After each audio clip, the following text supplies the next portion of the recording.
Welcome to The Explainer. Today, we're talking about something you do every single day, but probably don't think much about: eating. What actually happens to your food after you swallow? We're going to follow that incredible and pretty much invisible journey together. All right, so have you ever really wondered what happens after you take a bite of, say, an apple? Well, we're going to dive in and trace that exact path. Let's follow that single bite of food through this amazing labyrinth that is your digestive system. So, where does this whole thing kick off? Right where you'd think, in your mouth. The second you take that bite, the breakdown process gets going. And it's not just the physical grinding from your teeth, there's some serious chemistry happening too. And this is super cool. This little experiment shows you that digestion is happening before you even swallow. So check it out. In the first test tube, you've got starch and iodine, and bam, it turns that classic blue-black color. But look at the second one. You add a little saliva to the mix and nothing. The color doesn't change. So what does that tell you? It means the enzymes in your saliva have already gotten to work literally dismantling those starches on the spot. Okay, so you swallow. Now, you might think your food just kind of tumbles down into your stomach, right? Nope, it's way more active than that. As you can see here, your food gets pushed along by this powerful rhythmic muscular squeeze. It's like a wave that forces the food down the tube. And that wave has a name: peristalsis. The best part? You don't even have to think about it. It's completely involuntary. It's the engine that's chugging along, moving food through your entire digestive tract 24/7. All right, next stop on our little food tour, the stomach. You can basically think of this J-shaped pouch as a super powerful biological blender. It's a muscular processing chamber that's getting the food all mixed up and ready for what comes next. So inside this blender is a full-on chemical lab. Your stomach lining pumps out this crazy cocktail of juices. First up, you've got mucus, which is crucial because it protects the stomach from, well, digesting itself. Then comes the heavy hitter, hydrochloric acid. It's super strong, kills off nasty bacteria, and creates the perfect acidic environment for the final ingredient, an enzyme called pepsin. And pepsin's job? It jumps right in and starts breaking down proteins. So for the next few hours, your stomach is just churning and mixing, physically and chemically breaking everything down. It takes those solid chunks of food and turns them into this semi-solid paste. And this step is absolutely key because it's getting everything ready for the main event of digestion, which is just around the corner. Okay, leaving the stomach, we now head into the small intestine. And let me tell you, this is where the real magic happens.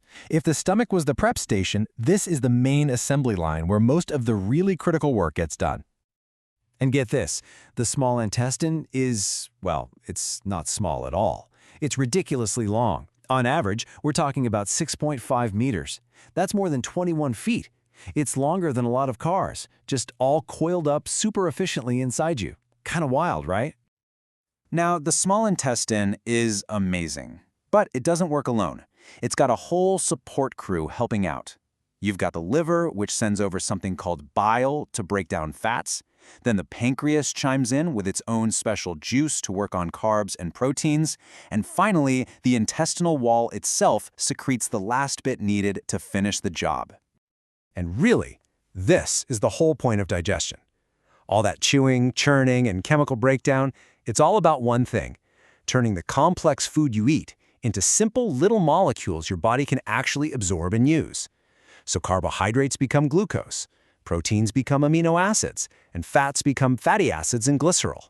These are the building blocks. Okay, so the food is broken down into these perfect, tiny, usable molecules. Great, but now what? How do we actually get all that good stuff from inside the intestines into the rest of your body where it's needed? Well, here's the secret, and it's an absolutely brilliant design. The inside of your small intestine isn't smooth like a pipe. Instead, it's covered with millions, literally millions, of these tiny little finger-like things called villi. Think of them as the gatekeepers that grab onto the nutrients. And why all these little fingers? It's all about creating a massive surface area for absorption. In fact, if you could somehow take them all and flatten them out, they'd cover the size of a tennis court. It's just an incredibly clever way to make sure your body has every possible chance to grab every last useful molecule of fuel as it passes by. The actual process of getting those nutrients across the finish line is called diffusion. It's pretty straightforward, really. The nutrient molecules just pass from the intestine right through the super thin walls of the villi and, poof, they're in your bloodstream. From there, they get whisked away to wherever your body needs them for energy or to build and repair things. So, what about the leftovers?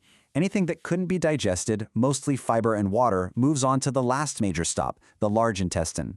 Its main job is pretty simple at this point. Just absorb as much of that remaining water as possible before the waste gets kicked out of the body. All right, so we've followed that one bite of food all the way from the beginning to the end. Let's do a quick recap of this incredible journey and see how this whole fuel factory really operates. So just think about that path. It starts in the mouth with both chewing and enzymes. Then it hits the stomach, that acid-filled blunder.